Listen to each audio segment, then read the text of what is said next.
My name is Lane, aka Fleetwood.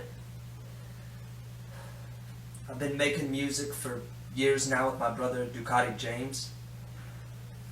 But more importantly, I've been an opiate addict for over a decade now.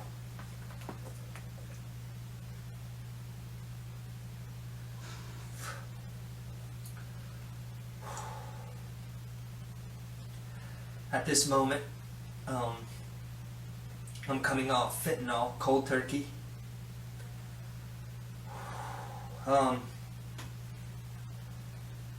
It's been a journey. I've had 2 years of sobriety on a couple occasions, and some periods of sobriety in between.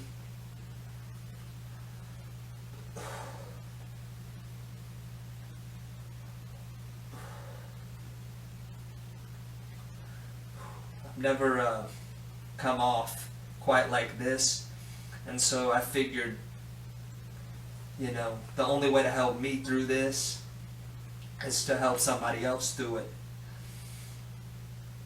So I'll tell you a little bit about what I'm going through right now. Right now it is about 10 p.m. It's been 23 hours since I last used. And it's rough. I've spent the better part of the afternoon just cramping and sweating and vomiting and coming out of both ends, flipping around on the toilet. But I think worse than the flu-like symptoms, it's just the feeling that it's never going to get better. It's never going to be okay. I'm going to be a piece of shit for life. And, I'm just sick of it.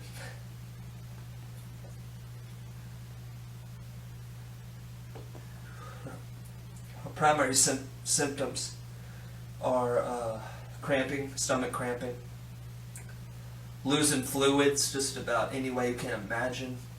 I can't even swallow my saliva. Diarrhea, cold sweating, shaking. I can't actually put my arms out to a full extension because my nerves are so shot. It's very uncomfortable feeling to try to extend them fully. My arms are just fuck. It's one of those things where I know there's a lot of vlogs on here about this stuff, but I figured I need to show the uglier side of it. And I debated doing this. My lovely girlfriend has been doctoring me through the afternoon pretty much, and honestly this is pretty much the first opportunity without vomiting or just being unable to talk, being very depressed. It's a different depression. It's a everything's crashing in on me. I guess that's not so different than what a lot of you experience with depression, but I mean, you're experiencing no pleasure, nothing. You know what I mean? You could have sex, you could smoke a bowl, you could eat the best steak in the world, you could hug the person you love the most, you could have them in your arms, and it just doesn't matter. This stuff turns you into something that isn't human. This journey started off for me with painkillers. And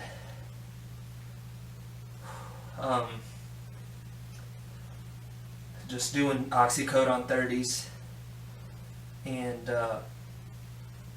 just graduating from there, I got off the pills. I got clean. I went to college. I graduated from a place called Clemson University, the national champions. Yes sir, yes sir. And I stayed clean for over 2 years. And then I relapsed. I met up with some old friends. I was in some familiar environments. And I let them get the best of me. And ow, fuck. And I relapsed on 30s. This was back in 2013, going into 2014. At that time, I had been on painkillers. I had been abusing drugs, abusing opiates since I was about 14 years old. And I had been addicted since about 16. So this is my first time coming off. I went to a treatment facility, and they gave me a drug called Clonidine. And this is essentially, it's a blood pressure medication. When you're going through opiate withdrawal, your blood pressure is sky high. It causes a lot of issues, mainly anxiety. And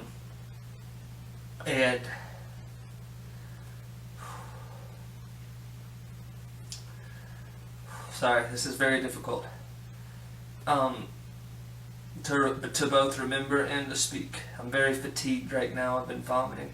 If I could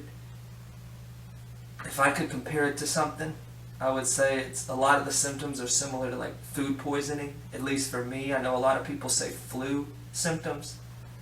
I think it's more like kind of food poisoning. Everything's coming out as fluids. You can't hold anything down. You can't hold applesauce down. You can't hold. I've been drinking water. That's it. Water for almost the whole day now. And everything, just your stomach acid's coming. Even if you don't eat, I can guarantee you're still going to be having diarrhea. You're going to have vomiting. Doesn't matter what you do. But so I told myself, I'm going to eat some in previous withdrawals, previous detoxes. I tried to force feed myself a little bit with the coming off pain pills. But I knew that this time, coming off fentanyl is just, it's hell. If I could imagine hell, this would pretty much be it, you know. But back to my history. I got clean. I went to a rehabilitation in North Carolina. They gave me Clonidine. I did a cold detox. I only stayed there 6 days. I got in an argument with some of the staff, and I AMA'd. That's against medical advice. And I left. I stormed out. The woman, I'll never forget, she was the sweetest lady in the world. She looked at me and she told me, I hope you know that I love you, even though we had argued. And you also need to know that there's no way you're going to stay clean. There's no way. Statistically, there's no way you'll stay in here only 6 days and stay clean.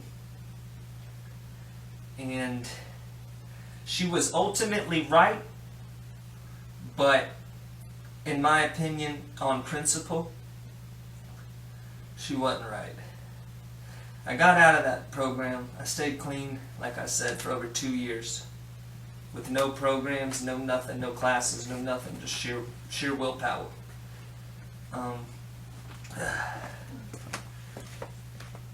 Like I said, I went to Clemson, I graduated, and in 2014 I relapsed. Around that time, heroin was starting to creep onto the scene where I'm from, in the Carolinas, primarily North Carolina, and it's cheaper, and so, you know, what are you going to do? you gotta do what you gotta do. You gotta avoid the sickness, still keep going to work, keep going to school, try to be a functioning citizen. So in 2014, I got on heroin, and I got on Xanax. And long story short, I ended up at my house, the SWAT team, excuse me, I was down the road when my parents were home. The local SWAT team had showed up to their house and were looking for me. And what they were trying to do is called 5150 me.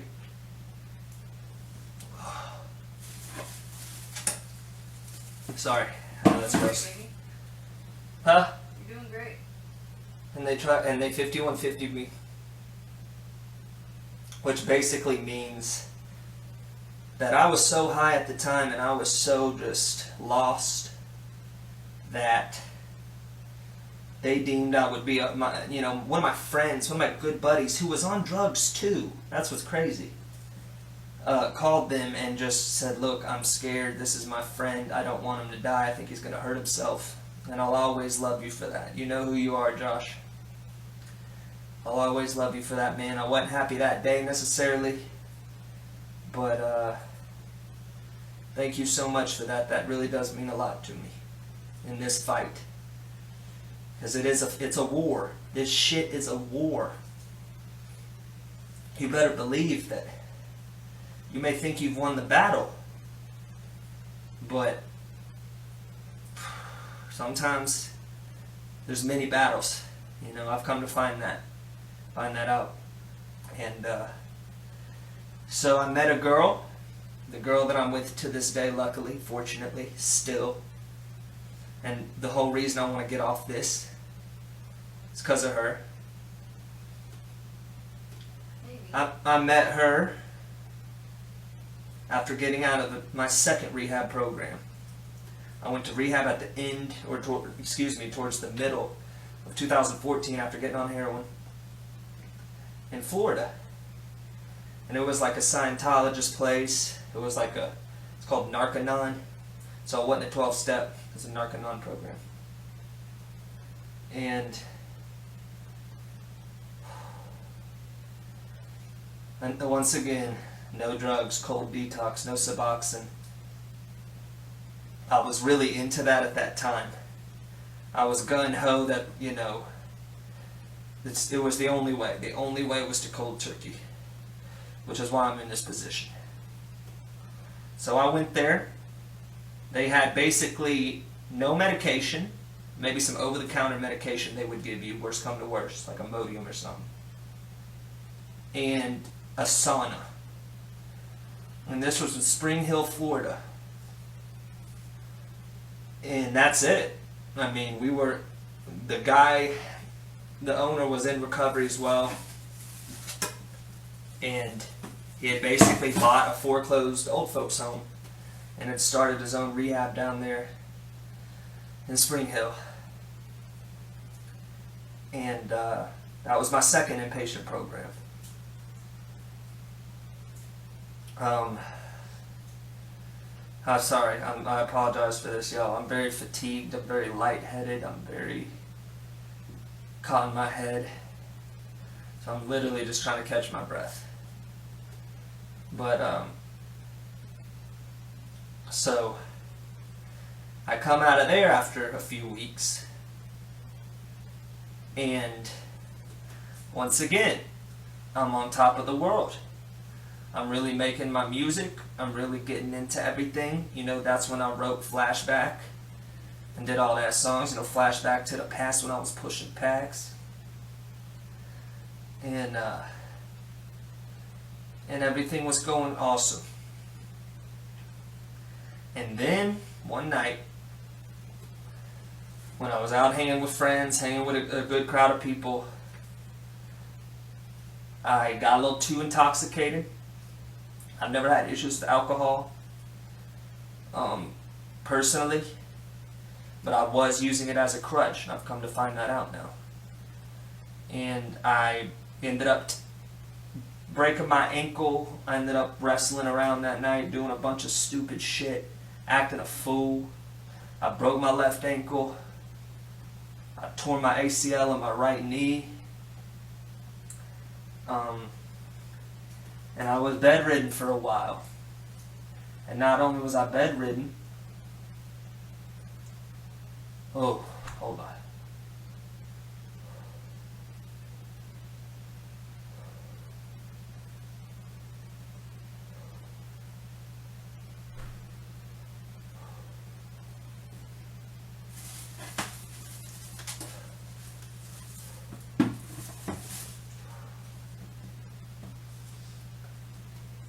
Ugh.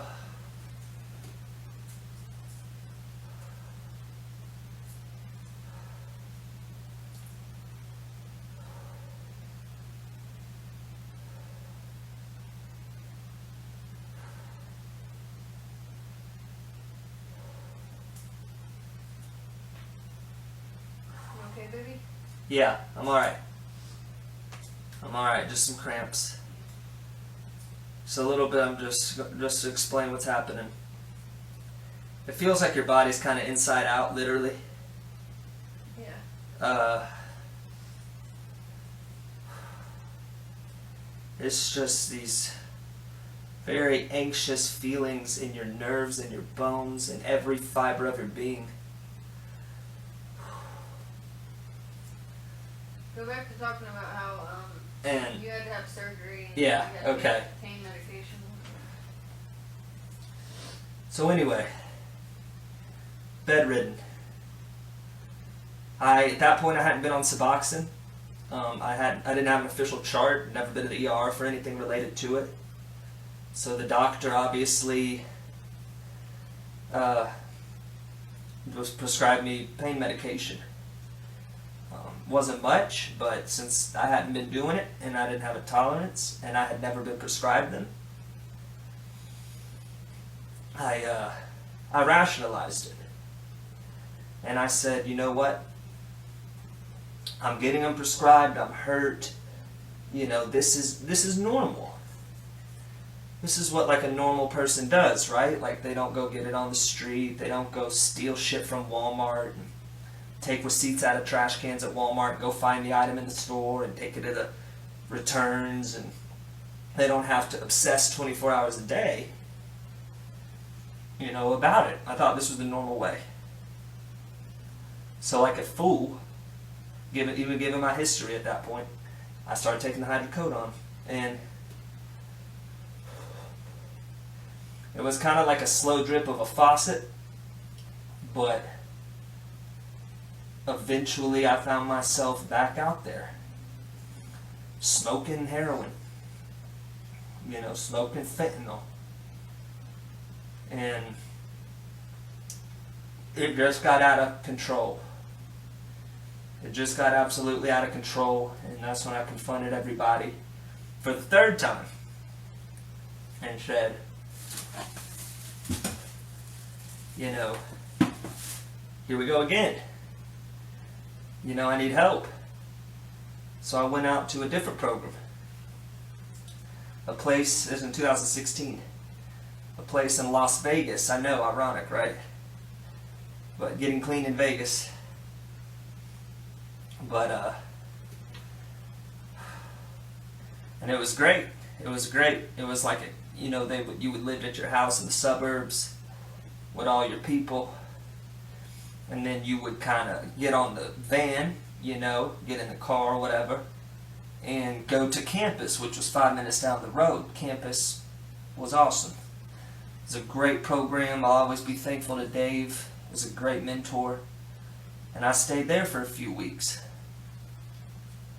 And left early again for the third time. Third program, third time leaving early. Because I just get cocky. I get bored. So I go back to making music. Ducati and I put out basically every other song, Creflo, Jimmy Jameson, you know, all in on our channel. And I think it just boils down to feeling life. You know, we can put terms on all this stuff. We can say you're generalized anxiety disorder. We can say you have major bipolar disorder, you're depressed, you're this and that. I think that the honest to God's answer is sometimes life's just tough. But in that toughness, you are what you overcome.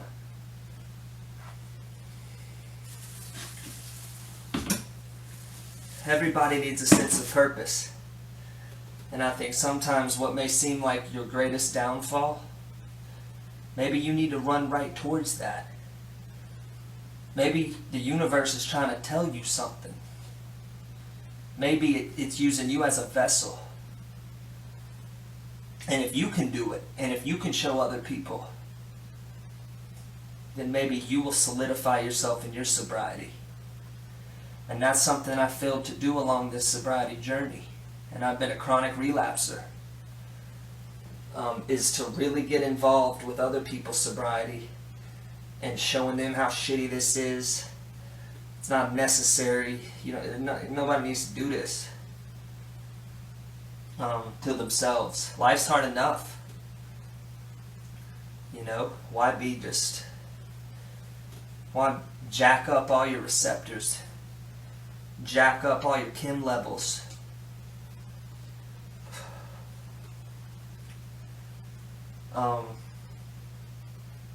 So, I kind of decided I have court tomorrow, the 12th, for this DUI, my second DUI. It's going to be expensive. And I think it was just one of those moments. I just talked with some people today and I said, you know what, let's do this. I mean, time is your most valuable asset. And that's what I want to stress to you guys. If you think you need to go on Suboxone, go on it. I have taken Suboxone. I ended up taking Suboxone when I got out of Las Vegas to try to taper off myself, and it did help a little bit, but it just didn't really work for me. But if that's what you need, it's a hell of a lot safer. Probably not methadone. It has a very long half-life, and it's a long withdrawal. It can be like a month withdrawal on methadone, when fentanyl may be 3 or 4 days, then you're out of it. But it's going to be rough. It's going to be a constant battle. But I just want you guys to know that, look, this is possible. I know it feels like everything's stacked against you. Like you can't do anything right. But maybe that is the message the universe is trying to send you. This is something you can do right. Control what you can control in life. Control what you can control. I think I'm going to stop for a minute.